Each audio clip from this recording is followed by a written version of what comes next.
Hello everyone, this is lecture number 2 of chemical equilibrium. और अगर आप फर्स्ट लेक्चर देखना चाहते हैं केमिकल इक्विलिब्रियम का तो लिंक आपके ऊपर आई बटन में आ रहा होगा। इसी वीडियो में ऊपर अपने लिंक देखिए, लिंक आ रहा होगा। पहले जाके वो लेक्चर नंबर 1 देखिए, उसके बाद आपको लेक्चर नंबर 2 बढ़िया से समझ में आएगा।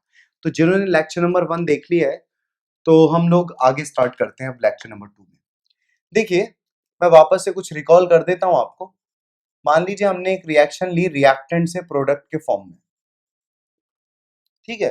तो आपको लास्ट लेक्चर में बताया था इनिशियली आपके पास रिएक्टेंट होता है और प्रोडक्ट धीरे धीरे अपनी क्वांटिटी बढ़ा रहा होता है। पहली चीज तो ये, और दूसरी चीज साइमल्टेनियसली रिएक्टेंट से प्रोडक्ट भी बन रहा होता है और प्रोडक्ट वापस से ब्रेक डाउन होके रिएक्टेंट में टूटना भी स्टार्ट कर चुका होता है, ठीक है। तो देखिए, मैं यहाँ पे कुछ ग्राफ्स प्लॉट कर रहा हूँ। यहाँ पे कॉन्सेंट्रेशन का ग्राफ प्लॉट किया गया है वर्सेस टाइम। तो स्टार्टिंग में आपके पास रिएक्टेंट का कॉन्सेंट्रेशन काफी हाई रहा होगा और प्रोडक्ट का कॉन्सेंट्रेशन 0 रहा होगा। तो धीरे धीरे रिएक्टेंट का कॉन्सेंट्रेशन क्या करना चालू करेगा, डिक्रीज करना चालू करेगा और आफ्टर सम टाइम ये कांस्टेंट हो जाएगा। और धीरे धीरे प्रोडक्ट का कॉन्सेंट्रेशन इंक्रीज करना चालू करेगा, आफ्टर सम टाइम ये भी कांस्टेंट। देखिए, जिस टाइम पर रिएक्टेंट का कॉन्सेंट्रेशन कांस्टेंट होगा, सेम उसी टाइम पे प्रोडक्ट का भी कॉन्सेंट्रेशन कांस्टेंट होना चाहिए, ठीक। तो ये जो टाइम होगा इसको हम बोलेंगे टाइम ऑफ इक्विलिब्रियम, ठीक है जी। ये ऊपर वाला जो ग्राफ है वो कॉन्सेंट्रेशन ऑफ रिएक्टेंट को रिप्रेजेंट करता है और नीचे वाला जो ग्राफ है वो कॉन्सेंट्रेशन ऑफ प्रोडक्ट को रिप्रेजेंट कर रहा है, ठीक। अब यहां पर जो मैंने ये पर्टिकुलर ग्राफ आपके सामने प्रेजेंट किया है, तो आप देख पा रहे हैं यहां पर इक्विलिब्रियम पर, मतलब टाइम ऑफ इक्विलिब्रियम पर रिएक्टेंट की कॉन्सेंट्रेशन ज्यादा है कॉन्सेंट्रेशन ऑफ प्रोडक्ट से। मतलब इस पर्टिकुलर ग्राफ के लिए मैं ये कह सकता हूं कि concentration of reactant at equilibrium is more than concentration of product at equilibrium. But ये जरूरी नहीं है कि ग्राफ ऐसा ही बनाया जाए। मतलब देखिए, मैं यहाँ पे बना दे रहा हूँ, ग्राफ ऐसा भी हो सकता है रिएक्टेंट की कॉन्सेंट्रेशन डिक्रीज करेगी और फिर कांस्टेंट हो जाएगी, प्रोडक्ट की कॉन्सेंट्रेशन इंक्रीज करेगी फिर कांस्टेंट हो जाएगी। सेम टाइम पर इन दोनों की कॉन्सेंट्रेशन क्या होनी चाहिए, कांस्टेंट होनी चाहिए। यहाँ पे आप देख पा रहे होंगे जब इक्विलिब्रियम आ चुका है तो प्रोडक्ट ऊपर चला गया और रिएक्टेंट नीचे आ गया है। मतलब इक्विलिब्रियम पर इस केस में अगर मैं प्रोडक्ट की कॉन्सेंट्रेशन इक्विलिब्रियम पर जाके लिखूं तो वो ज्यादा होगी रिएक्टेंट की कॉन्सेंट्रेशन से इक्विलिब्रियम पर, ठीक है। ऐसा भी हो सकता है कि रिएक्टेंट और प्रोडक्ट की कॉन्सेंट्रेशन इक्विलिब्रियम पर बराबर हो जाए। मतलब ग्राफ हम कुछ ऐसा बना सकते हैं, यहां पर देखिए ऊपर वाला ग्राफ वापस से कॉन्सेंट्रेशन ऑफ रिएक्टेंट को रिप्रेजेंट करता है और नीचे वाला ग्राफ कॉन्सेंट्रेशन ऑफ प्रोडक्ट को रिप्रेजेंट करता है। और एक ही टाइम के बाद ये इनकी रिएक्टेंट की कॉन्सेंट्रेशन चेंज होना बंद हो जाती है, प्रोडक्ट की भी कॉन्सेंट्रेशन चेंज होना बंद हो जाती है। तो ये वाला जो टाइम होगा ये कौन सा टाइम होगा, टाइम ऑफ इक्विलिब्रियम का। और यहाँ पर रिएक्टेंट की कॉन्सेंट्रेशन इक्विलिब्रियम पर और प्रोडक्ट की कॉन्सेंट्रेशन इक्विलिब्रियम पर दोनों ही क्या होंगी, बराबर होंगी। तो ये देखिए, कॉन्सेंट्रेशन वर्सेस टाइम का ग्राफ अगर इक्विलिब्रियम के लिए बनाया जाए तो कुछ इस प्रकार से बनेगा। बट मान लीजिए अगर मैंने ग्राफ ऐसा बना दिया होता, यहाँ पर बना दे रहा हूँ या यहीं पर बना दे रहा हूँ, ये देखिए मान लीजिए मैंने ग्राफ कुछ ऐसा बनाया होता, रिएक्टेंट की कॉन्सेंट्रेशन घट रही है और यहाँ के बाद कांस्टेंट हो गई, और प्रोडक्ट की कॉन्सेंट्रेशन बढ़ रही है और यहाँ के बाद कांस्टेंट हो गई। तो आप देख पा रहे हैं प्रोडक्ट की कॉन्सेंट्रेशन तो इस टाइम के बाद कांस्टेंट हुई है और रिएक्टेंट की कॉन्सेंट्रेशन इस टाइम के बाद कांस्टेंट हो रही है। तो इसका मतलब ये वाला जो ग्राफ है ना, ये केमिकल इक्विलिब्रियम को सही से रिप्रेजेंट नहीं कर रहा है। मतलब ये गलत बनाया गया ग्राफ है, क्योंकि आप देखिए कि रिएक्टेंट अभी भी घट रहा है, मतलब रिएक्टेंट अभी भी प्रोडक्ट में कन्वर्ट हो रहा है और प्रोडक्ट का वैल्यू नहीं बढ़ रहा है। तो ये तो गलत बात हो गई। मतलब रिएक्टेंट प्रोडक्ट में कन्वर्ट हो रहा है, अभी भी रिएक्टेंट की कॉन्सेंट्रेशन चेंज हो रही है लेकिन प्रोडक्ट की कॉन्सेंट्रेशन नहीं चेंज हो रही है। ऐसा हो सकता है क्या? So this is not a correct graph. तो ये ग्राफ यहाँ पर इस प्रकार से आप नहीं बना सकते, ठीक है। तो उम्मीद है आपको ये ग्राफ समझ में आए होंगे किस प्रकार से केमिकल इक्विलिब्रियम में रिएक्टेंट या प्रोडक्ट की कॉन्सेंट्रेशन वर्सेस टाइम का ग्राफ हम लोग प्लॉट कर रहे होते हैं। अब आगे देखते हैं। चलिए, अगर मैं यहीं पे केमिकल इक्विलिब्रियम में रेट ऑफ फॉरवर्ड और रेट ऑफ बैकवर्ड रिएक्शन का ग्राफ बनाता हूं टाइम के साथ।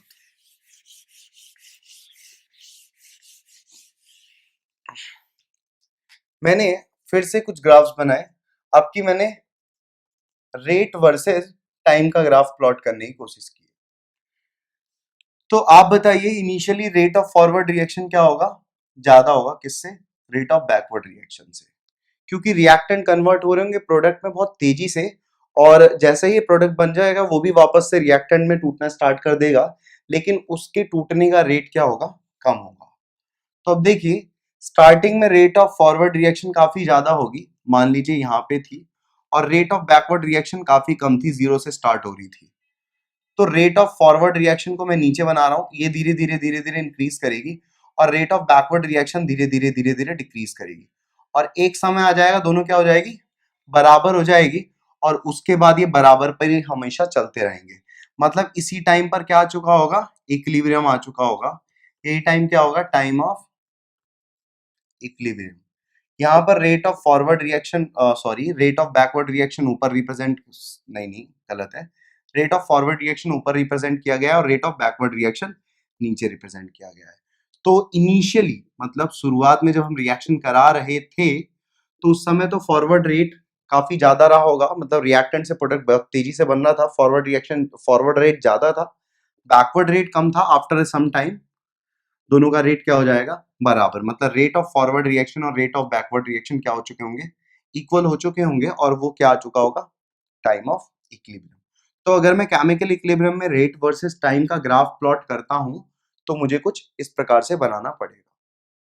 ठीक है, चलिए ग्राफ्स की बातें हमने देख ली, कुछ पर्टिकुलर रिवीजन भी हो गया यहाँ पर। अब हम लोग आगे बढ़ते हैं और नया टॉपिक लिखते हैं कि होमोजीनियस रिएक्शंस क्या होती हैं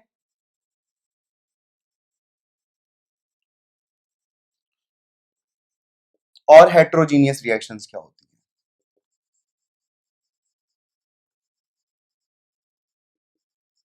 चलिए, तो देखिए होमोजीनियस रिएक्शन बोलने का मतलब क्या है, अगर रिएक्शन में प्रत्येक रिएक्टेंट और प्रोडक्ट दोनों ही, मतलब सारे रिएक्टेंट और सारे प्रोडक्ट सेम फेस में पाए जाते हैं, तो ऐसी रिएक्शन कहलाएगी होमोजीनियस रिएक्शन। जैसे मान लीजिए मैंने एक एग्जांपल लिया कि नाइट्रोजन हाइड्रोजन मिक्स होके अमोनिया का फॉर्मेशन करते हैं।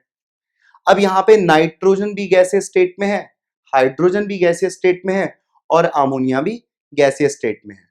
तो यहाँ पर आप देखिए सारे रिएक्टेंट और सारे प्रोडक्ट किस स्टेट में है, सेम स्टेट में है, दैट इज गैसीय स्टेट में है। तो ऐसी रिएक्शन क्या कहलाएगी, होमोजीनियस रिएक्शन।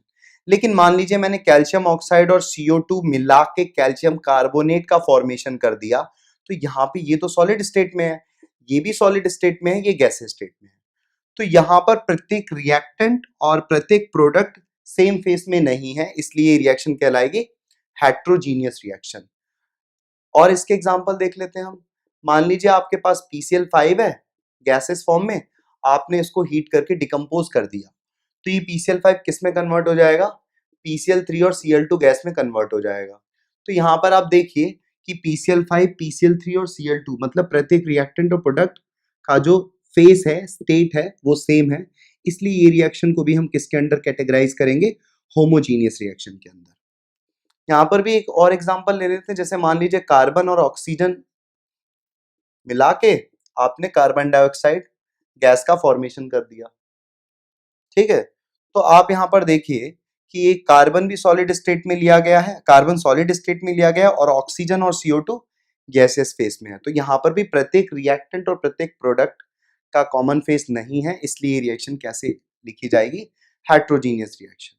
तो आप होमोजीनियस रिएक्शन से क्या समझ रहे हैं, अगर प्रत्येक रिएक्टेंट और प्रोडक्ट एक ही फेस में है, मतलब if each reactant and product is in the same phase, the reaction is called as homogeneous reaction. If not, it will be called as heterogeneous reaction. तो इसको हटा दे रहा हूं, अब मैं आगे देखते हैं। सो एक नया टॉपिक अब स्टार्ट करते हैं, लॉ ऑफ मास एक्शन।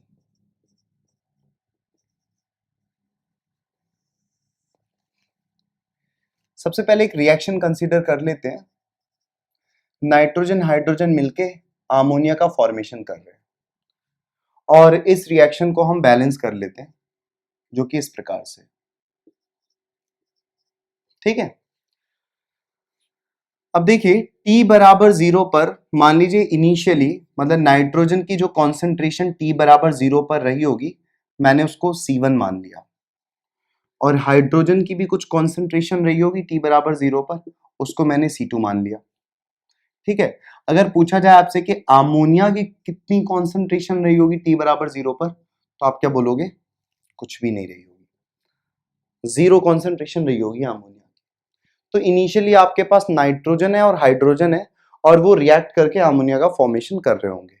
तो initially rate of forward reaction कुछ रहा होगा,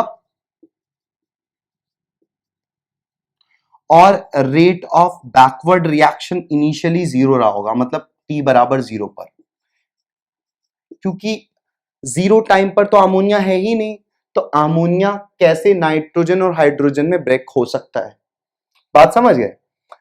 लेकिन थोड़े ही टाइम बाद हो सकता है T टाइम पर, मतलब T बराबर 0 पर तो C1 कॉन्सेंट्रेशन ले ली, T बराबर 0 पर इसकी C2 ले ली, अब किसी T टाइम पर इसकी C1 डैश कॉन्सेंट्रेशन हो जाएगी, और इसी T टाइम पर इसकी C2 डैश कॉन्सेंट्रेशन हो जाएगी, और T टाइम पर इसकी कॉन्सेंट्रेशन मान लीजिए C3 हो गई, ठीक है।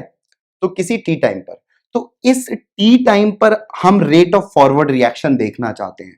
तो लॉ ऑफ मास एक्शन क्या कहता है कि किसी भी टाइम पर आपको अगर फॉरवर्ड रिएक्शन का रेट लिखना है, तो आपको एक कांस्टेंट लगाना पड़ेगा, जिसको हम बोलेंगे फॉरवर्ड रेट कांस्टेंट,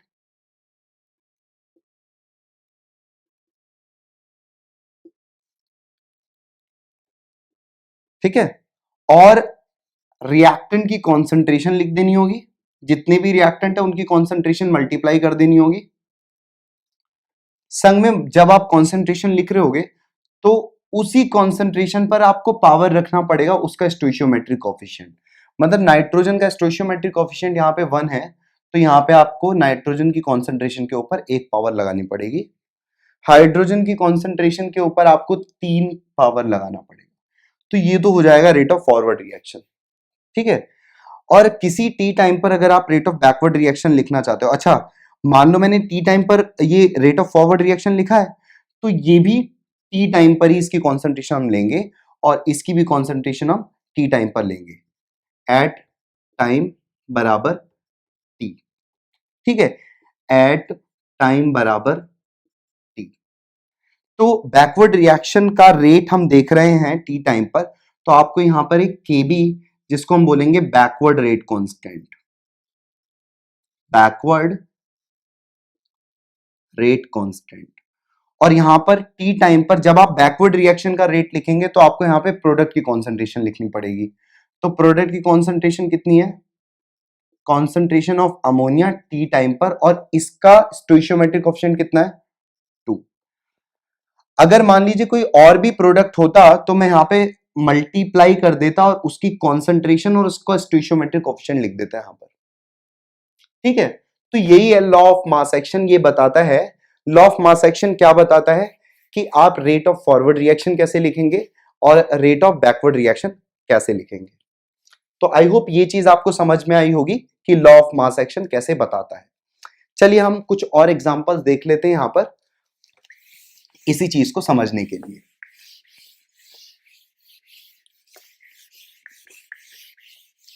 जैसे मान लीजिए मैंने एक रिएक्शन वापस से ली, PCl5 डिकम्पोज होके PCl3 और Cl2 में कन्वर्ट हो रहा है, ठीक है।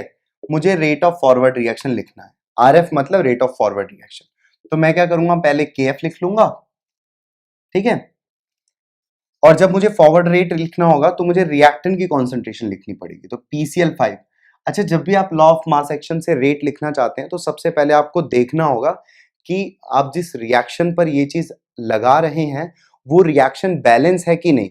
अगर वो रिएक्शन बैलेंस नहीं होगी, तो सबसे पहले आप रिएक्शन को क्या करोगे, बैलेंस करोगे। तो रिएक्शन तो ऑलरेडी बैलेंस है, तो यहाँ पे फॉरवर्ड रेट बराबर KF इंटू PCl5 का कॉन्सेंट्रेशन। अब बैकवर्ड रेट लिखना होगा, तो आपको प्रोडक्ट की कॉन्सेंट्रेशन लिखनी होगी। तो PCl3 की कॉन्सेंट्रेशन, इसका स्टोइशियोमेट्रिक coefficient, into concentration of Cl2, इसका स्टोइचियोमेट्रिक कोएफिशिएंट। अच्छा, ये जिस टाइम पर रेट लिखा जा रहा है उसी टाइम की कॉन्सेंट्रेशन होगी ये, बात समझे? जिस भी टाइम पर ये रेट लिख रहे हैं हम लोग उसी टाइम की कॉन्सेंट्रेशन भी लिखिए। एग्जाम्पल समझ में है आपको? हटा दे रहा हूं। चलिए कुछ और एग्जाम्पल ले लेते हैं।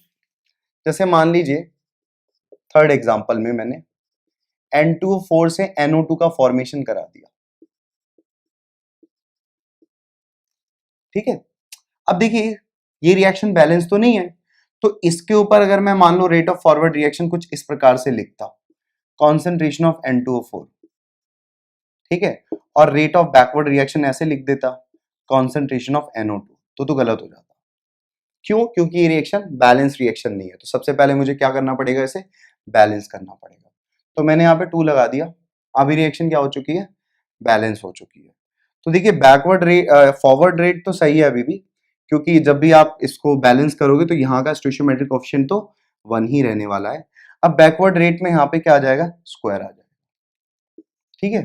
तो शायद ये भी एग्जाम्पल आपको समझ में आया होगा। अब मैं इसको भी हटा दे रहा हूं यहां से। चलिए अब देखते हैं एक और एग्जाम्पल। मान लीजिए कैल्शियम ऑक्साइड और CO2 गैस मिलाकर मैंने कंपाउंड बनाया कैल्शियम कार्बोनेट। ये सॉलिड स्टेट में है, ये गैस स्टेट में है और ये भी सॉलिड स्टेट में है। यहाँ पर रेट ऑफ फॉरवर्ड रिएक्शन किसी टी टाइम पर लिखा मैंने, बराबर KF कैल्शियम कार्बोनेट की कॉन्सेंट्रेशन, CO2 की कॉन्सेंट्रेशन। रिएक्शन बैलेंस्ड है, इसका स्टोइचियोमेट्रिक कोएफिशिएंट 1 है। फिर rate of backward reaction T time पर हमने लिखा, तो यहाँ पे Kb और कैल्शियम कार्बोनेट की concentration raise to the power 1, इसका स्टोइचियोमेट्रिक कोएफिशिएंट। तो इस प्रकार से हमने रेट ऑफ फॉरवर्ड रिएक्शन और रेट ऑफ बैकवर्ड रिएक्शन इस क्वेश्चन में लिख लिया। अब देखिए इस क्वेश्चन में एक स्पेशल बात है जो हम यहाँ पर समझेंगे, तो ध्यान से सुनिएगा बात को। देखिए इसको हम समझते हैं एक कंटेनर की मदद से। हमारे पास एक रिएक्शन मिक्सचर है जिसके अंदर हमने कैल्शियम ऑक्साइड का सॉलिड फॉर्म ले लिया और इस कंटेनर के अंदर हमने कार्बन डाइऑक्साइड गैस मिक्स कर दी।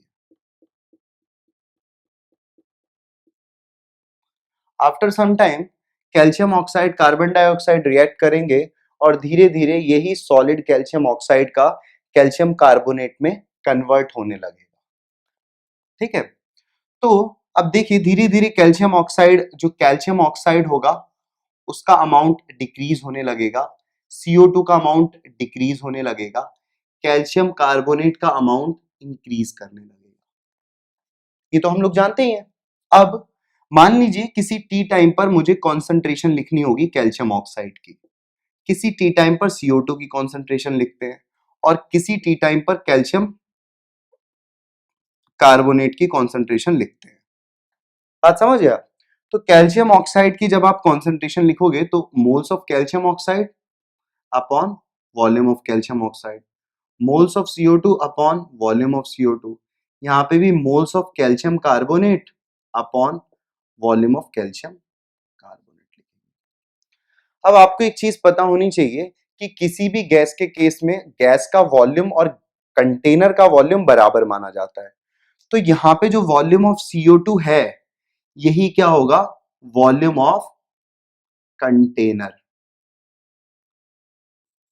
तो भले ही रिएक्शन कैसे भी हो जाए इस कंटेनर का तो वॉल्यूम नहीं चेंज होगा।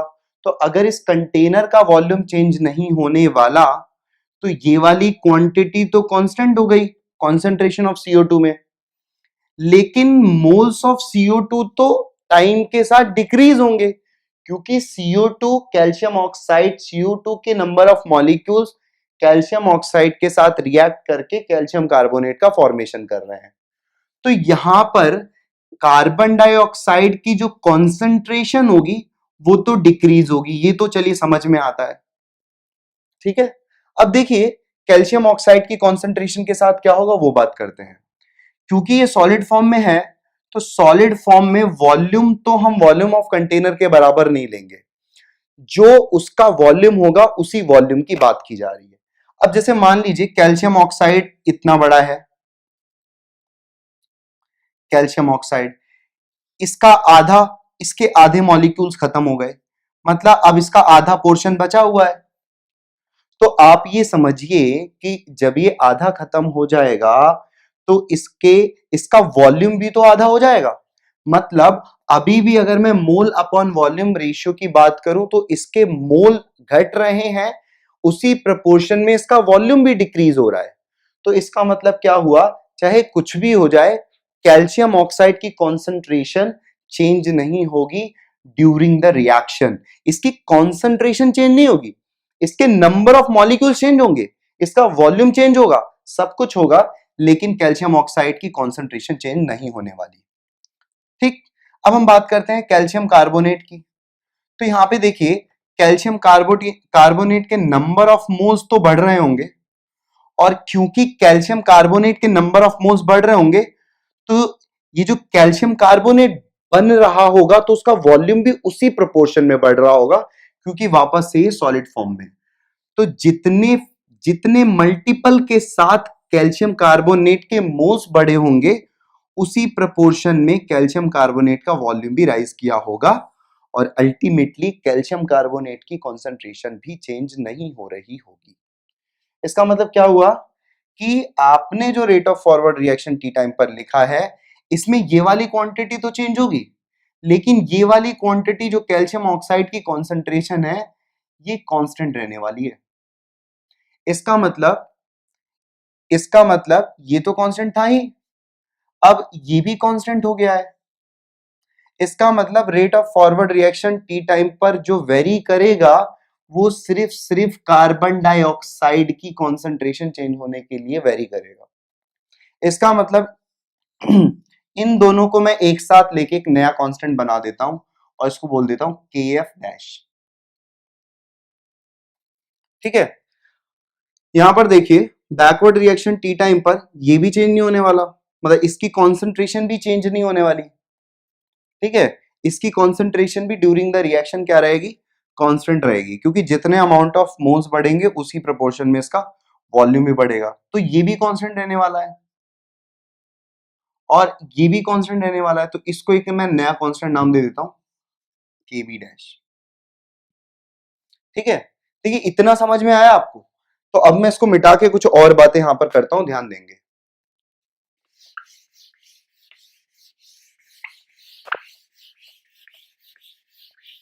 तो अगर अब मुझे यहां पर रेट ऑफ फॉरवर्ड और रेट ऑफ बैकवर्ड रिएक्शन लिखनी होगी तो देखिए मैं कैसे लिखूंगा। तो मैं रेट ऑफ फॉरवर्ड रिएक्शन लिखूंगा यहाँ पे के एफ। ये नया मतलब ये फॉरवर्ड रेट कांस्टेंट जो होगा ना वो कैल्शियम ऑक्साइड की कॉन्सेंट्रेशन मिलाकर बनेगा। तो आर एफ बराबर के F into concentration of CO2, बस इतना ही लिखा जाएगा यहां पर। और जब मैं रेट ऑफ बैकवर्ड रिएक्शन लिखूंगा तो मैं सिर्फ क्या लिखूंगा, के बी। आपको समझ में आया, वहां पे मैंने के बी डैश जिसको बोला था मैं उसको एक कांस्टेंट मान रहा हूं, और वही हमारे लिए बैकवर्ड रेट कांस्टेंट होगा, और यहां पे वही हमारे लिए फॉरवर्ड रेट कांस्टेंट होगा। मतलब के एफ बराबर क्या है, some constant into concentration of calcium oxide. तो यही हमारे लिए के एफ होगा, और ये के बी क्या हो जाएगा, some constant into calcium carbonate की कॉन्सेंट्रेशन। आपको बात समझ में आई। तो अगर अगर मान लीजिए रिएक्शन हेट्रोजीनियस है, यहां पर हेट्रोजीनियस रिएक्शन हमने ली है, तो उस केस में आर एफ और आर बी कैसे लिखते हैं ये आपको ध्यान देने वाली बात है। मतलब सॉलिड की कॉन्सेंट्रेशन ली ही नहीं जाएगी उस केस में। इस चीज को याद रखिएगा, जब भी हेट्रोजीनियस इक्विलिब्रियम की बात करेंगे और उसमें अगर कहीं पे सॉलिड आ गया तो उसकी कॉन्सेंट्रेशन नहीं लेने वाले हम लोग। ठीक है, ये चीज समझ में आ गई आपको। तो ये चीज मैं अब हटा देता हूं, नई बात करते हैं, एक और एग्जांपल देखते हैं। चलिए नेक्स्ट एग्जांपल लेते हैं यहां पर Ag2O plus HNO3 gives AgNO3 plus H2O। यहां पे हमने Ag2O सॉलिड स्टेट में लिया है, HNO3 एक्वस फेस में है, ये एक्वस में है और ये लिक्विड है। तो यहाँ पे देखिए एक और हेट्रोजीनियस इक्विलिब्रियम के बातें कर रहे हैं हम लोग। रिएक्टेंट और प्रोडक्ट में सारे एक ही फेस में नहीं है, इसलिए हेट्रोजीनियस इक्विलिब्रियम है। अगर मैं यहाँ पे रेट ऑफ फॉरवर्ड रिएक्शन की बात करूं तो सबसे पहले मुझे रिएक्शन को बैलेंस करना पड़ेगा, और अब ये रिएक्शन बैलेंस रिएक्शन है। तो अगर मैं यहाँ पे रेट ऑफ फॉरवर्ड रिएक्शन की बात करूंगा तो आई राइट KF। मुझे सॉलिड, अभी मैंने लास्ट एग्जांपल में आपको बताया है, कभी भी रेट ऑफ फॉरवर्ड रिएक्शन या रेट ऑफ बैकवर्ड रिएक्शन जब आप लिख रहे हो तो सॉलिड को इग्नोर करें। तो सॉलिड नहीं लेना है हमको। यहाँ पे देखिए एक्वस है और लिक्विड। अब मैं यहाँ पे दो बातें करता हूँ, एक तो प्योर लिक्विड की बात करता हूँ और एक एक्वस फॉर्म की बात करता हूँ। तो देखिए एक्वस फॉर्म बोलने का मतलब क्या है, किसी सॉलिड को हमने डिसॉल्व कर रखा है वाटर के अंदर, वो हमारा एक्वस सॉल्यूशन हो गया। और एक है कि प्योर वाटर या प्योर लिक्विड की हम बातें कर रहे हैं। तो देखिए अगर मैं प्योर लिक्विड की बातें करूंगा तो उसमें प्योर लिक्विड में कोई सॉलिड फॉर्म नहीं है। आप समझ रहे हो, प्योर लिक्विड में सिर्फ वो प्योर लिक्विड है। एक्वस सॉल्यूशन में कोई चीज मिक्स की गई है वाटर के अंदर। तो अगर मैं बात करूंगा प्योर लिक्विड में वापस से, कॉन्सेंट्रेशन ऑफ प्योर लिक्विड की अगर हम यहां पर बातें करें तो यहां पे क्या होगा, मोल्स अपॉन उसका वॉल्यूम। अब देखिए अगर खाली खाली वो खुद एक लिक्विड है, उसके अंदर कोई और इंप्योरिटीज नहीं है, तो जिस प्रपोर्शन में मोल्स चेंज होंगे उसी प्रपोर्शन में उसका वापस से क्या चीज चेंज होगा, वॉल्यूम चेंज होगा। और अल्टीमेटली प्योर लिक्विड की भी कॉन्सेंट्रेशन क्या रहेगी, कांस्टेंट। तो अब मैं फाइनली आपसे बोल रहा हूं कि जब भी आपको रेट ऑफ फॉरवर्ड रिएक्शन या रेट ऑफ बैकवर्ड रिएक्शन लिखना होगा, तब उस केस में आप सॉलिड और प्योर लिक्विड की कॉन्सेंट्रेशन को ना लिखें, क्योंकि उसकी कॉन्सेंट्रेशन क्या रहने वाली है, कांस्टेंट रहने वाली है। लेकिन जब भी एक्वस फेस आए, चाहे गैसियस फेस में रहे, तो वहां पे आपको rate of forward reaction, rate of backward reaction दोनों में ही उसको इंक्लूड करना है। तो अगर मैं यहाँ पे रेट ऑफ फॉरवर्ड रिएक्शन लिखता हूं तो मैं Ag2O को नहीं इंक्लूड कर रहा हूं। फिर मैंने क्या लिख लिया, KF into concentration of HNO3 का होल स्क्वायर। अब जब मैं यहाँ पे RB लिखूंगा, रेट ऑफ बैकवर्ड रिएक्शन, तो ये हमारे पास प्योर लिक्विड है। अच्छा, रेट ऑफ बैकवर्ड रिएक्शन लिखने पर लिखने में आपको जो कॉन्सेंट्रेशन लिखनी पड़ेगी वो प्रोडक्ट की कॉन्सेंट्रेशन लिखनी पड़ेगी।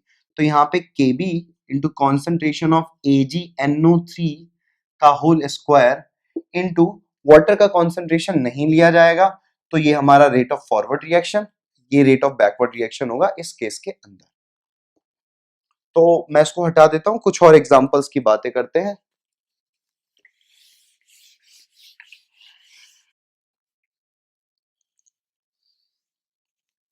चलिए, तो अब हम एक जनरल रिएक्शन लिख लेते हैं यहाँ पर। AA plus BB gives CC plus DD। सारे के सारे रिएक्टेंट और प्रोडक्ट सेम फेस में है, गैसेस फेस में। तो अब हमने यहाँ पर rate of forward reaction equilibrium पर लिखा। इस केस में हम फॉरवर्ड रिएक्शन का रेट इक्विलिब्रियम पर लिख रहे हैं, तो यहाँ पर हमें लिखना पड़ेगा KF into concentration of A की पावर A, और ये कॉन्सेंट्रेशन होगी इक्विलिब्रियम पर, इंटू कॉन्सेंट्रेशन ऑफ B की पावर B, और ये भी कॉन्सेंट्रेशन इक्विलिब्रियम पर। फिर रेट ऑफ बैकवर्ड रिएक्शन अगर इक्विलिब्रियम पर लिखेंगे तो ये आएगा KB into concentration of C की power C equilibrium into concentration of D की पावर D इक्विलिब्रियम। ठीक, लास्ट लेक्चर में आपको ये पढ़ाया गया था, at equilibrium rate of forward reaction होता है रेट ऑफ बैकवर्ड रिएक्शन के बराबर। तो ये दोनों रेट्स इक्विलिब्रियम पर लिखे गए हैं, इसलिए मैं इन दोनों को बराबर कर देता हूं। KF into concentration of A की power A into concentration of B की पावर B बराबर KB into concentration of C की power C into concentration of D की पावर D। ये सारी कॉन्सेंट्रेशंस इक्विलिब्रियम पर लिखी गई है। यहाँ से थोड़ा सा मॉडिफिकेशन कर रहे हैं हम लोग, और देखिए कैसे लिखते हैं, KF अपॉन KB। इस KB को इधर ले आए बराबर, और इस पूरे सेक्शन को उधर ले गए, तो ये आ गया कॉन्सेंट्रेशन ऑफ C की power C, concentration of D की power D upon concentration of A की power A into concentration of D की पावर B, और सारी कॉन्सेंट्रेशन इक्विलिब्रियम पर है। अब देखिए इस के एफ अपॉन के बी, ये कांस्टेंट अपॉन कांस्टेंट को हम एक नया कांस्टेंट बोलेंगे और इसको हम बोलेंगे अब से केसी। केसी होगा, केसी को बोलेंगे equilibrium constant in terms of concentration. Equilibrium constant in terms of concentration. तो आप याद रखेंगे अगर रिएक्शन ऐसी है तो अब देखिए यहां पे इंपॉर्टेंट बात यह है, अब कोई भी इक्विलिब्रियम रिएक्शन होगी, कोई भी इक्विलिब्रियम रिएक्शन होगी तो हर इक्विलिब्रियम रिएक्शन के लिए केसी डिफाइन होगा, एक वैल्यू होगी केसी।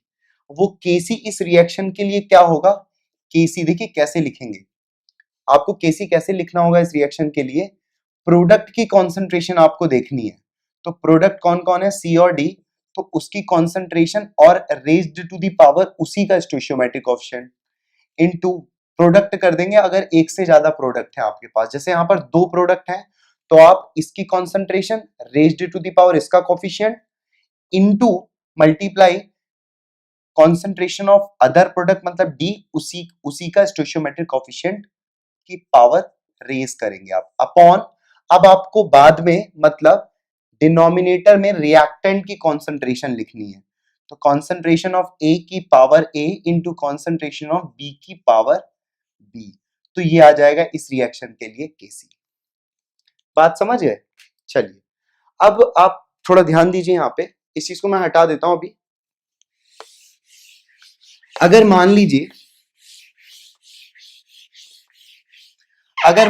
ये वाला सॉलिड स्टेट में आ जाता, ठीक, तो इसी रिएक्शन का फिर हम केसी इस प्रकार से लिखते, पहले तो हमें न्यूमरेटर में प्रोडक्ट की कॉन्सेंट्रेशन लिखनी है, तो कॉन्सेंट्रेशन ऑफ सी की power C into concentration of D की पावर डी अपॉन, अब रिएक्टेंट की कॉन्सेंट्रेशन लिखी जाएगी कॉन्सेंट्रेशन ऑफ ए की पावर ए, अच्छा कॉन्सेंट्रेशन ऑफ बी की पावर बी नहीं लिखी जाएगी क्योंकि ना तो ये फॉरवर्ड रिएक्शन का पार्ट था ना ही बैकवर्ड रिएक्शन का पार्ट था। केसी कैसे आया था, जब हमने फॉरवर्ड रिएक्शन और बैकवर्ड रिएक्शन को बराबर कर दिया था। अब ना तो आरएफ और ना ही आरबी में कॉन्सेंट्रेशन ऑफ बी है, तो इसका मतलब केसी में भी कॉन्सेंट्रेशन ऑफ बी इंक्लूड नहीं होने वाला और इस रिएक्शन का केसी इसी तरीके से लिखा जाएगा। बात समझ में आया? इसका मतलब क्या है कि अगर हेट्रोजीनियस इक्विलिब्रियम का एग्जांपल है तो उसका केसी का जो एक्सप्रेशन आप लिखोगे उसमें सॉलिड की कॉन्सेंट्रेशन इंक्लूड नहीं करोगे, मतलब उसकी जगह 1 लिख दोगे आप, ठीक है। अगर मान लीजिए ऐसा ही इस केस में ये लिक्विड हो गया होता तो भी यही केसी लिखा जाता, फिर उस केस में प्योर लिक्विड की कॉन्सेंट्रेशन नहीं लिखी जाती। लेकिन मान लीजिए एक्वस फेस में आ जाता, तो एक्वस फेस में अगर आ जाता तो प्योर लिक्विड नहीं होता, उस केस में इसकी कॉन्सेंट्रेशन हम इस प्रकार से लिख देते जब हम केसी का एक्सप्रेशन लिख रहे होते, ठीक है। एक तो चीज ये सारी बातें ध्यान रखने वाली हो गई, दूसरी चीज ये ध्यान रखने वाली है कि जब भी आप केसी का एक्सप्रेशन लिखते हो तो उसमें जो कॉन्सेंट्रेशन लिखी जाती है वो इक्विलिब्रियम पर कॉन्सेंट्रेशन लिखी जाती है, ये यहां पर ध्यान देने वाली बात है, ठीक है। मतलब मैं यहां पे एक नोट पॉइंट लिख दे रहा हूं, while writing expression of Kc concentration used is concentration at equilibrium। एक तो देखिए ये नोट पॉइंट हो गया यहां पर, और एक और नोट पॉइंट हम लोग लिख लेते हैं यहां पर, इन Kc concentration of solid comma concentration of pure liquid can be taken as 1, ठीक, ये दूसरा नोट हो गया। तीसरे नोट की बात हम लोग कर लेते हैं कि जब भी आप केसी का एक्सप्रेशन लिख रहे होंगे उस केस में ये ध्यान रखें कि जो जिस रिएक्शन के लिए आप केसी लिख रहे हैं वो बैलेंस्ड है कि नहीं है। अगर रिएक्शन बैलेंस नहीं है तो आप केसी फिर सही से नहीं लिख पाएंगे। इट मस्ट बी मीन्स ऐसे लिख देते हैं, reaction must be balanced, reaction must be balanced for which Kc is to be written, ठीक है, मतलब जिस रिएक्शन का आप केसी लिखना चाहते हैं, जिस रिएक्शन का आप केसी लिखना चाहते हैं वो रिएक्शन बैलेंस होनी चाहिए। तो इन सारी बातों का आप ध्यान रखेंगे और फिर केसी लिखेंगे। अब हम लोग कुछ एग्जांपल्स करते हैं कि मतलब मैं एग्जांपल दूंगा आपको, रिएक्शन दूंगा और हम लोग क्या देखेंगे, केसी लिखना सीखेंगे अलग अलग रिएक्शंस का। तो ये हटा देता हूं, क्वेश्चन देता हूं। जैसे मान लीजिए मैंने, चलिए क्वेश्चन लिख लेते हैं, write KC for following reaction.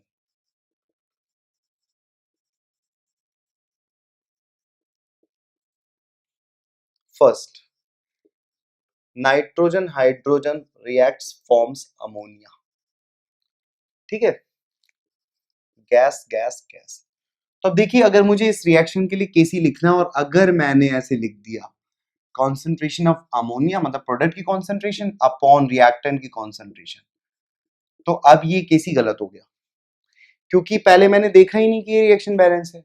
तो सबसे पहले जिस रिएक्शन के लिए केसी आपको लिखना है, आप वो देखो रिएक्शन बैलेंस है कि नहीं है। तो रिएक्शन बैलेंस नहीं है, पहले इसको क्या कर लेते हैं, बैलेंस कर लेते हैं। तो अब ये रिएक्शन बैलेंस रिएक्शन है। अब हम इसके लिए केसी ऐसे लिखेंगे। ठीक है, तो ये हो जाएगा हमारा आंसर इस क्वेश्चन का। नेक्स्ट क्वेश्चन देख लेते हैं। मान लीजिए हाइड्रोजन आयोडीन रिएक्ट करके HI का फॉर्मेशन कर रहे हैं। ठीक है, तो पहले इस रिएक्शन को बैलेंस करेंगे, ये हो गई बैलेंस रिएक्शन। अब इस रिएक्शन के लिए हम लोग केसी लिखेंगे, प्रोडक्ट की कॉन्सेंट्रेशन HI का स्क्वायर, हाइड्रोजन की कॉन्सेंट्रेशन, आयोडीन की कॉन्सेंट्रेशन। थर्ड रिएक्शन लिख लेते हैं, PCl5 gas gives PCl3 gas plus Cl2 gas. तो इस रिएक्शन के लिए कैसे कैसे लिखा जाएगा, PCl3 प्रोडक्ट का कॉन्सेंट्रेशन, Cl2, रिएक्शन बैलेंस होना चाहिए तो ऑलरेडी रिएक्शन क्या है, बैलेंस है, अपॉन कॉन्सेंट्रेशन ऑफ PCl5। ठीक है, तो ये जाएगा आंसर हमारा इस केस के अंदर। तो अब और आगे एग्जांपल्स देख लेते हैं हम लोग। चलिए फोर्थ एग्जांपल देखते हैं। N2O4 गैस कन्वर्ट हो गया NO2 में। ठीक है, तो ये हटा देता हूं मैं, ये भी गैस है। अब यहाँ पे अगर मैं केसी लिखूंगा तो डायरेक्टली बैलेंस रिएक्शन नहीं है, पहले मैं बैलेंस करूंगा। तो अब यहाँ पे प्रोडक्ट की concentration raised to the power उसका स्टोइशियोमेट्रिक कोफिशिएंट अपॉन रिएक्टेंट्स की कॉन्सेंट्रेशन को मल्टीप्लाई करते हुए लिखते जाएंगे। यहाँ पे एक ही रिएक्टेंट है तो उसकी कॉन्सेंट्रेशन हमने यहाँ पर ऐसे लिख ली। ये समझ गए। अब ये नेक्स्ट एग्जांपल देखते हैं।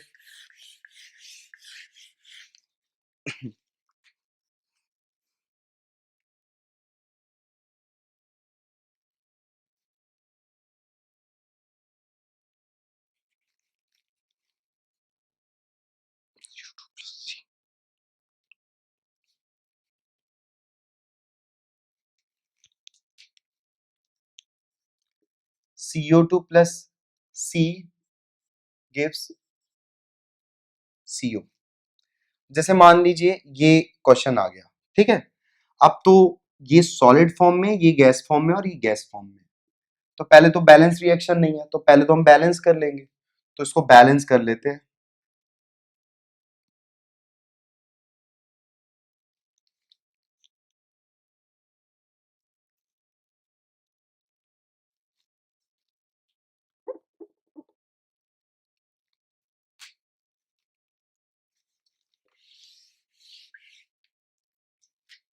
फिफ्थ क्वेश्चन लिख लेते हैं। कार्बन डाइऑक्साइड और कार्बन मिलके बना रहे हैं कार्बन मोनोऑक्साइड। तो ये कार्बन सॉलिड फॉर्म में है, ये गैस फॉर्म में और ये गैस फॉर्म में।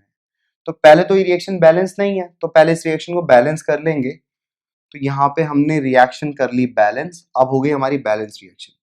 अब हम इसके लिए लिखेंगे केसी। तो देखिए केसी लिखने अगर जा रहे हैं हम तो सबसे पहले प्रोडक्ट का कॉन्सेंट्रेशन, गैसियस फेस में तो बिल्कुल लिखेंगे सीओ की कॉन्सेंट्रेशन इसका स्क्वायर अपॉन रिएक्टेंट साइड में ये वाला सॉलिड फॉर्म में जिसकी कॉन्सेंट्रेशन केसी के एक्सप्रेशन में नहीं लिखी जाएगी, तो बस आ गया CO2 का कॉन्सेंट्रेशन। तो ये हो गया इस क्वेश्चन का हमारा आंसर। अब हम और आगे बढ़ते हैं।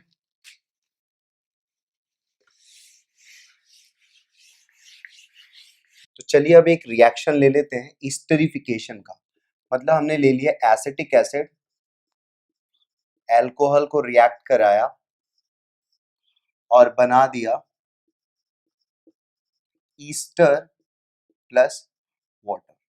अब यहां पर देखिए सारा का सारा रिएक्टेंट और प्रोडक्ट लिक्विड स्टेट में है, मतलब ये भी एक होमोजीनियस इक्विलिब्रियम का एग्जांपल हो गया।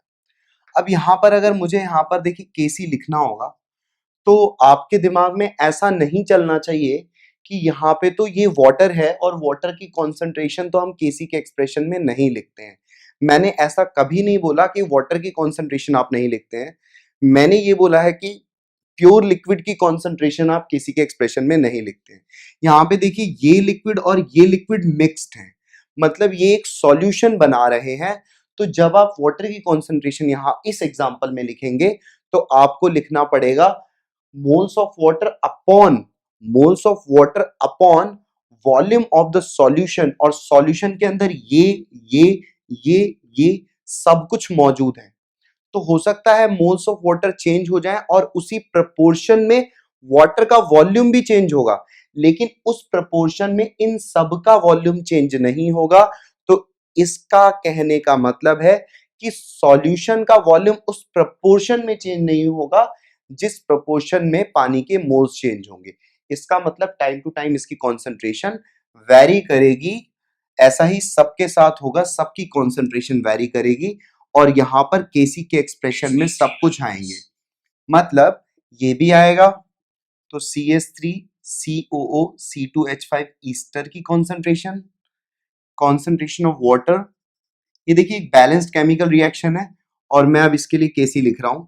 यहां पे आ जाएगा एसिड और यहां पर अल्कोहल। तो इस तरीके से ऐसे इस रिएक्शन का हम केसी लिखेंगे। तो आई होप ये आपको बात समझ में आ रही होगी कि कब किसकी कॉन्सेंट्रेशन नहीं लेनी है केसी के एक्सप्रेशन में।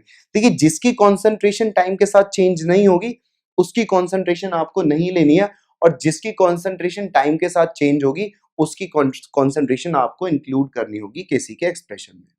चलिए अब आगे बात करते हैं, ये हटा दे रहा हूं मैं यहां से।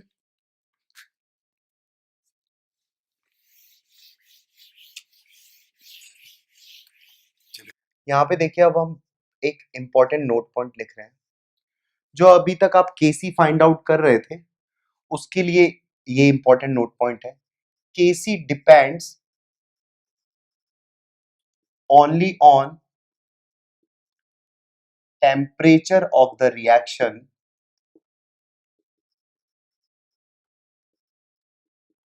It does not depend on concentration,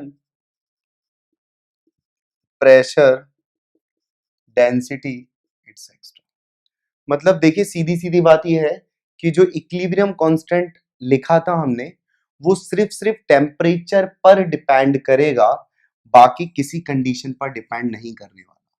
तो हम चीज याद रखेंगे चाहे जो भी हो जाए, अगर टेम्परेचर कांस्टेंट है, चाहे जो भी हो जाए एक पर्टिकुलर रिएक्शन के लिए, एक पर्टिकुलर रिएक्शन के लिए बाकी कोई भी कंडीशन आप चेंज कर लीजिए, अगर उस रिएक्शन का टेम्परेचर चेंज नहीं हो रहा है तो ये याद रखिएगा कि केसी उस रिएक्शन का चेंज नहीं होगा। ठीक, तो अब एक पॉइंट तो ये हो गया। दूसरा point, if KC is constant for any reversible reaction, it means temperature of the reaction is constant। दूसरी बात ये हो गई कि केसी तो कांस्टेंट है और केसी एक ऐसा पैरामीटर है किसी केमिकल रिएक्शन का जो सिर्फ टेम्परेचर पर डिपेंड करता है। सॉरी, केसी एक ऐसी क्वांटिटी है जो सिर्फ टेम्परेचर पैरामीटर पर डिपेंड करती है। अगर टेम्परेचर को नहीं चेंज किया जाए तो केसी का वैल्यू चेंज नहीं होने वाला। इसका मतलब अगर केसी कांस्टेंट है तो हम ये समझ सकते हैं कि रिएक्शन का टेम्परेचर भी क्या रहेगा, कांस्टेंट रहेगा। ठीक है, तो ये पहली बात, ये दूसरी बात। अब यहाँ पे देखिए तीसरा एक नोट पॉइंट लिखेंगे हम।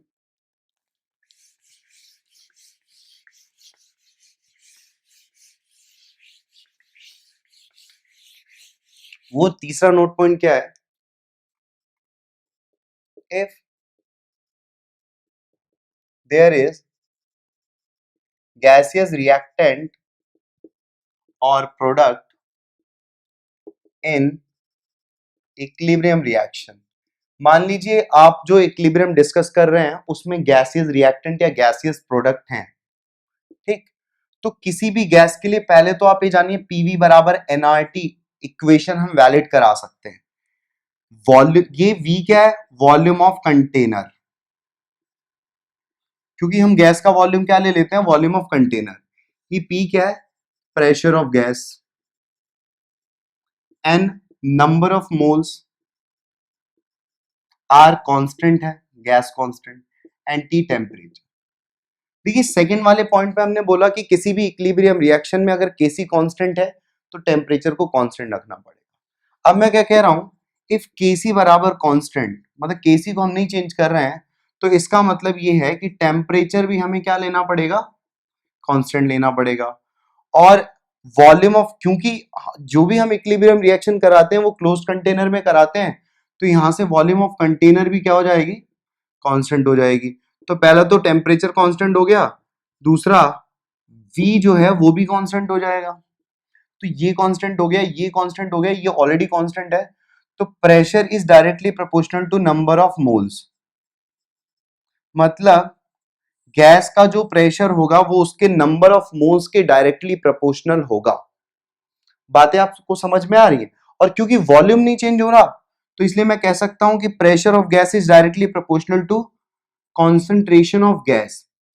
क्योंकि नंबर ऑफ मोल्स को अगर मैंने वॉल्यूम ऑफ कंटेनर से डिवाइड कर दिया तो I will get concentration of gas.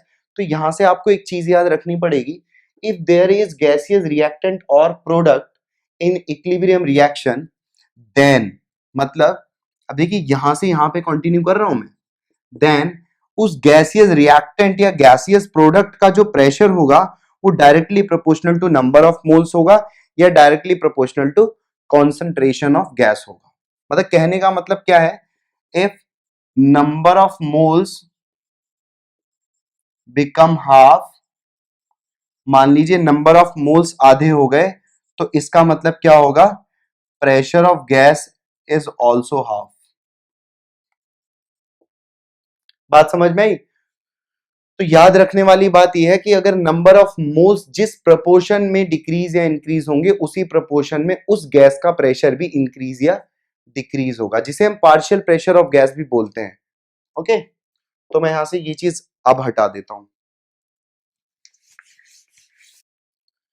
अब हम लोग लिखते हैं next topic, delta NG for any reaction. देखते हैं डेल्टा एनजी क्या होता है किसी केमिकल रिएक्शन के लिए।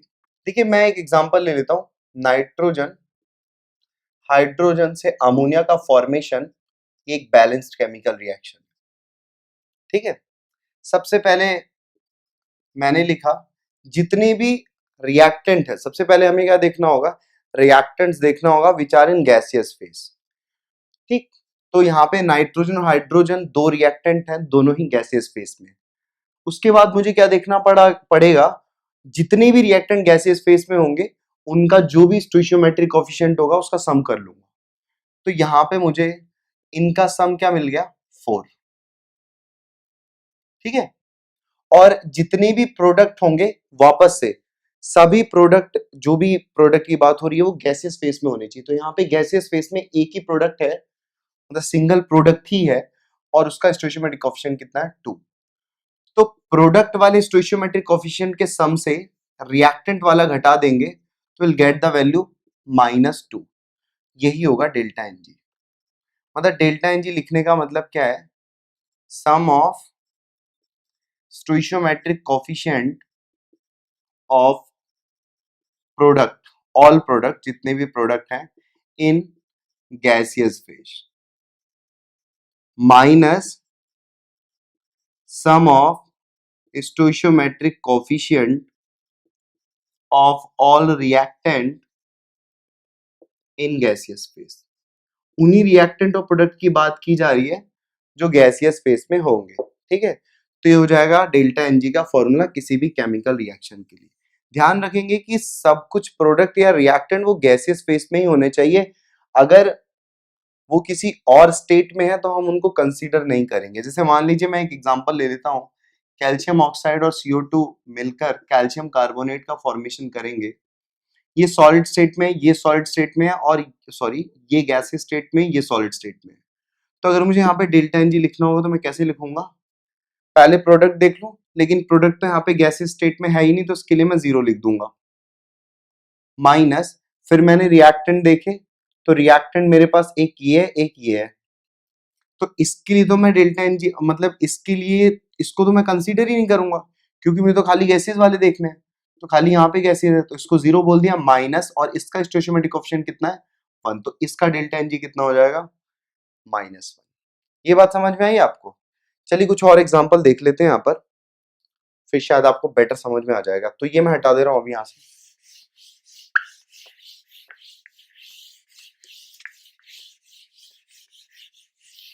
चलिए, जैसे वापस से PCl5 टूट के PCl3 और Cl2 में टूट गया, ठीक है। यहाँ पे मुझे डेल्टा एनजी कैलकुलेट करना, तो ये, अच्छा फेस पता होनी चाहिए, फेस नहीं पता है तो फिर आप डेल्टा एनजी फाइंड आउट नहीं कर पाएंगे। तो यहाँ पे डेल्टा एनजी देखना है, तो प्रोडक्ट देखा, तो प्रोडक्ट में दोनों ही गैसेस फेस में, इनके स्टोइचियोमेट्रिक कोएफिशिएंट का क्या कर दिया मैंने? सम कर दिया, मतलब 1 + 1 माइनस। फिर रिएक्टेंट देखा, रिएक्टेंट भी गैसेस फेस में ही है, तो -1। तो यहां से मुझे वैल्यू क्या मिल जाएगी? 1, ठीक है। और कुछ एग्जांपल ले लेते हैं। मान लीजिए आपने कार्बन मोनोऑक्साइड लिया और कार्बन ले लिया,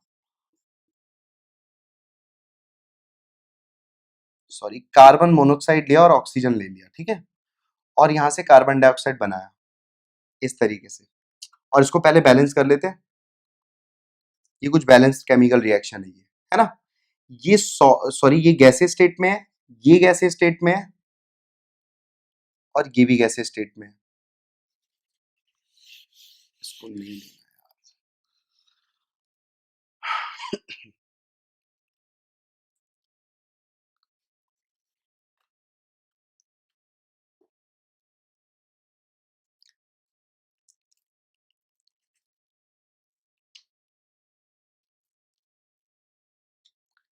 मान लीजिए मैंने दूसरा एग्जांपल लिया, हाइड्रोजन आयोडीन रिएक्ट करके HI का फॉर्मेशन कर रहे हैं।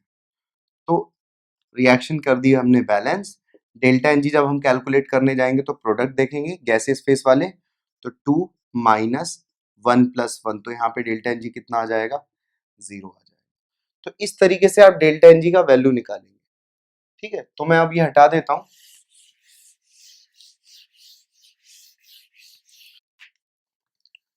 तो देखिए अब नेक्स्ट टॉपिक हम लोग लिखते हैं, relation between Kp and Kc। तो सबसे पहले समझते हैं कि Kp क्या होता है। तो जिस प्रकार से हमने Kc इक्विलिब्रियम कांस्टेंट बोला था कंसंट्रेशन के टर्म में, उसी प्रकार से हम Kp को बोलेंगे equilibrium constant in terms of partial pressure. एक तो चीज ये हो गई, दूसरी चीज है it is defined for gaseous reactant और प्रोडक्ट। मतलब जब लिक्विड का केस रहेगा तब हम लोग डिफाइन नहीं करेंगे इस चीज को, मतलब लिक्विड के केस में हम लोग प्रेशर लिक्विड का नहीं कंसीडर करेंगे, सिर्फ किसके लिए होगा? It is defined for gaseous reactant या प्रोडक्ट के लिए। अभी देखेंगे किस प्रकार से हम लोग बोल रहे हैं गैसियस रिएक्टेंट या प्रोडक्ट के लिए। तो जैसे मान लीजिए, ध्यान से समझते हैं पहले एक चीज को। जैसे मान लीजिए रिएक्शन है AA + BB gives out CC + DD, all reactant and product are in gaseous phase। अब मुझे इसका Kp लिखना है, तो जैसे Kc लिखना होता था तो आप क्या करते थे? कॉन्सेंट्रेशन ऑफ C की पावर C लिखते थे इनटू कॉन्सेंट्रेशन ऑफ D की पावर D। तो आपको क्या होना करना पड़ेगा? Partial pressure of gas C की power C into partial pressure of gas D की power D upon partial pressure of gas A की power A into partial pressure of gas B की पावर बी। यहाँ पे PC जो लिखा है वो है partial pressure of gas C. देखिए पार्शियल प्रेशर मैं समझाता हूं आपको, जिसको नहीं पता पार्शियल प्रेशर क्या होता है। जैसे मान लीजिए आपके पास एक कंटेनर है और उसके अंदर 3 गैसेस हैं, गैस ए भी है, गैस बी भी है और गैस सी भी है। तो प्रत्येक गैस कुछ ना कुछ प्रेशर मेंटेन करेगी, मतलब प्रत्येक गैस का कुछ ना कुछ प्रेशर होगा इस कंटेनर के अंदर। तो अब मान लीजिए गैस ए का, खाली खाली गैस ए का जो प्रेशर होगा वो हम बोलेंगे गैस ए का पार्शियल प्रेशर। जो सिर्फ बी की वजह से प्रेशर बन रहा होगा उसको हम बोलेंगे गैस बी का पार्शियल प्रेशर, और जो सिर्फ सी की वजह से प्रेशर बन रहा होगा उसको हम बोलेंगे गैस सी का पार्शियल प्रेशर। और टोटल प्रेशर क्या हो जाएगा इस कंटेनर के अंदर? टोटल प्रेशर हो जाएगा इस कंटेनर के अंदर ए का पार्शियल प्रेशर प्लस बी का पार्शियल प्रेशर प्लस सी का पार्शियल प्रेशर। ठीक है, तो ये गैसीय स्टेट का एक टॉपिक था जिसको हमने यहाँ पे कवर कर लिया है। तो देखिए केपी कैसे लिखेंगे वो चीज पर हम लोग गौर करते हैं यहाँ पर। तो केपी हम लिखेंगे पार्शियल प्रेशर सी की power C, partial pressure D की पावर डी। सिमिलरली नीचे रिएक्टेंट के साथ यही चीज हो जाएगी। तो चलिए आगे देखते हैं अब, और कुछ रिएक्शंस के लिए पहले केपी लिख के देखते हैं, फिर आगे बातें करते हैं। जैसे मान लिए मैंने एग्जांपल दिया, नाइट्रोजन हाइड्रोजन अमोनिया का फॉर्मेशन कर रहा है, तीनों यहाँ पे गैसेस फेस में है। वापस से बैलेंस केमिकल रिएक्शन के लिए ही लिखेंगे हम लोग केपी। मतलब जैसे जैसे जो जो चीजें केसी के बारे में बोली थी वही केपी के बारे में आ जाएंगी। बस वहां पे क्या होता था, कॉन्सेंट्रेशन हम लोग लिख रहे थे, यहाँ पे हम लोग वही चीज प्रेशर के फॉर्म में बातें करेंगे। तो इस रिएक्शन का केपी होगा partial pressure of ammonia gas का whole square upon partial pressure of nitrogen का whole square partial pressure of hydrogen का होल स्क्वायर। मान लीजिए मैंने रिएक्शन लिखी कैल्शियम कार्बोनेट सॉलिड से कैल्शियम ऑक्साइड सॉलिड और कार्बन डाइऑक्साइड गैस में कन्वर्जन हो रहा है। अब यहाँ पे मैं केपी इस रिएक्शन के लिए कैसे लिखूंगा? पार्शियल प्रेशर ऑफ CO2, ठीक है। Partial pressure of calcium oxide नहीं आएगा वापस से, कैल्शियम ऑक्साइड मैंने क्या बोला, पार्शियल प्रेशर सिर्फ गैस का लिखेंगे, ना तो लिक्विड का लिखेंगे ना ही सॉलिड का लिखेंगे। तो यहाँ पे सिर्फ सिर्फ केपी इस रिएक्शन के लिए क्या जाएगा? पार्शियल प्रेशर ऑफ CO2, ठीक है। तो इस तरीके से जैसे केसी लिखा जाता था सेम केपी लिखा जाएगा, और वापस से KP depends only on temperature, जैसे कि केसी किया करता था। KP depends only on temperature, तो केपी भी मात्र किस पर डिपेंड करेगा? टेम्परेचर पर डिपेंड करेगा। तो चलिए आगे देख लेते हैं और क्या क्या बातें हैं यहाँ पर।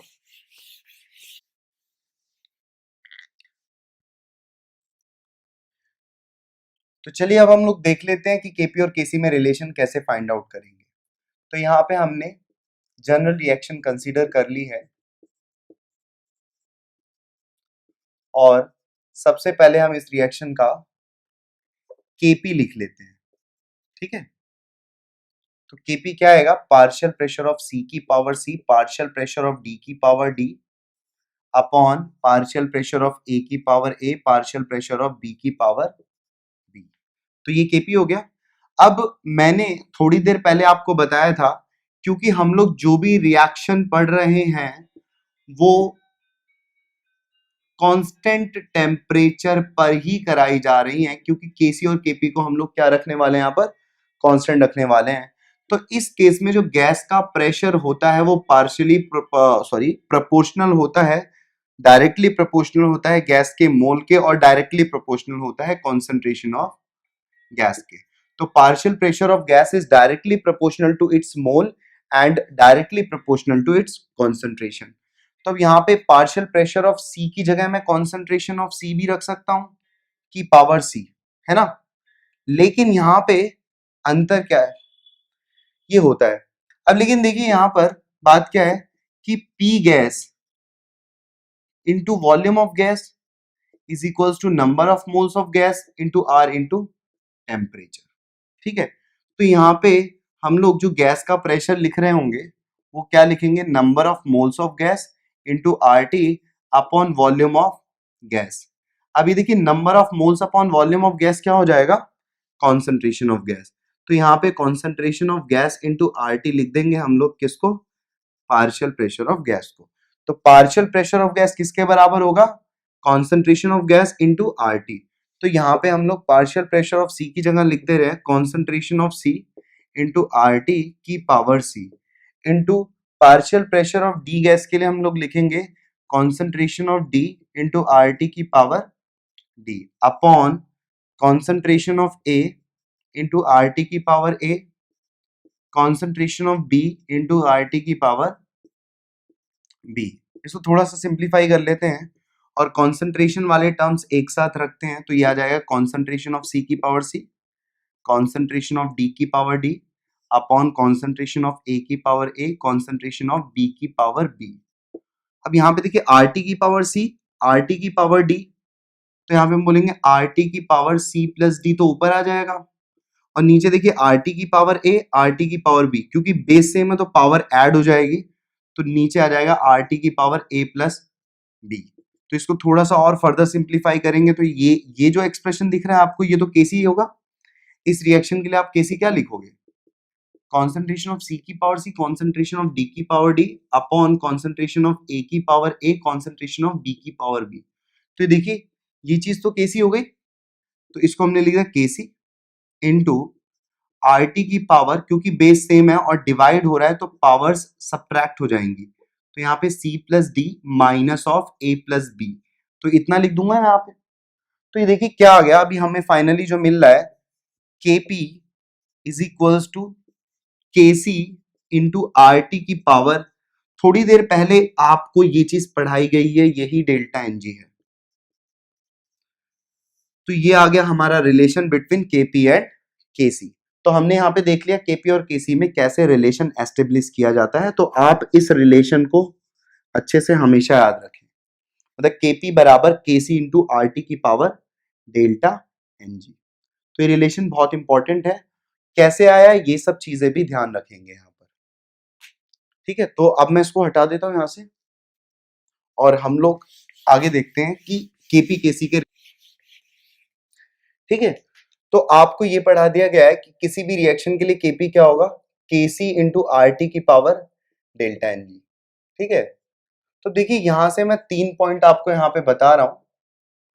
पहला कि अगर मान लीजिए डेल्टा एन जी का वैल्यू 0 हो जाए, दूसरा अगर डेल्टा एन जी का वैल्यू ग्रेटर देन 0 हो, और तीसरा अगर डेल्टा एन जी का वैल्यू लेस देन 0 हो। मतलब इस केस में डेल्टा एन जी की बात हो रही है, ये नेगेटिव है, इस केस में डेल्टा एन जी क्या है, पॉजिटिव है, इस केस में डेल्टा एन जी 0 है।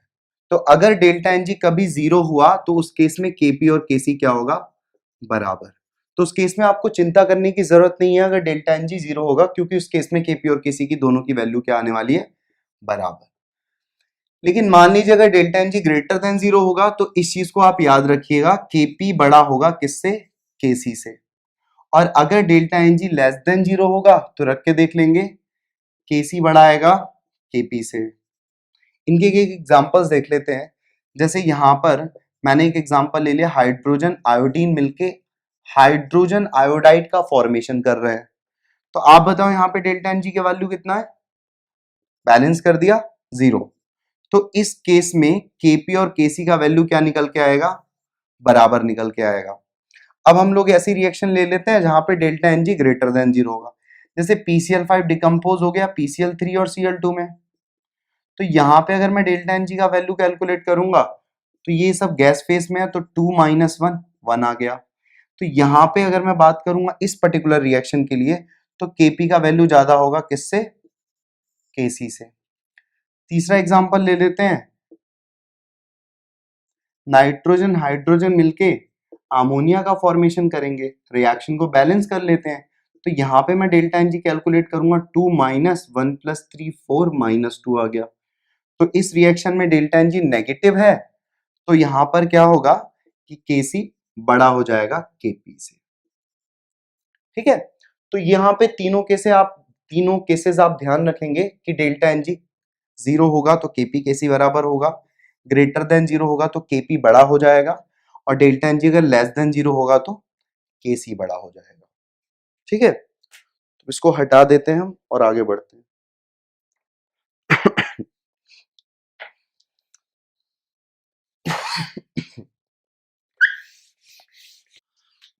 तो अब नेक्स्ट टॉपिक देखते हैं, यूनिट ऑफ केपी एंड केसी। तो रिएक्शन वापस से AA plus BB gives CC plus DD, ये रिएक्शन कंसीडर कर लेते हैं हम लोग। और इसका केसी का जो एक्सप्रेशन आएगा, मोलर कंसंट्रेशन ऑफ C की power C, molar concentration of D की power D, molar concentration of A की power A, molar concentration of B की पावर B। अब देखिए जो कंसंट्रेशन ऑफ C का जो यूनिट होगा वो होगा मोल पर लीटर, मतलब मोलर। ओके, तो यहां से देखिए ये concentration of C, concentration of D, concentration of A, concentration of B, सबका यूनिट होगा मोल पर लीटर। ठीक है, तो देखिए यहां पर भी अगर यूनिट वाइज देखें तो मोल पर लीटर है, यहां पे भी मोल पर लीटर है।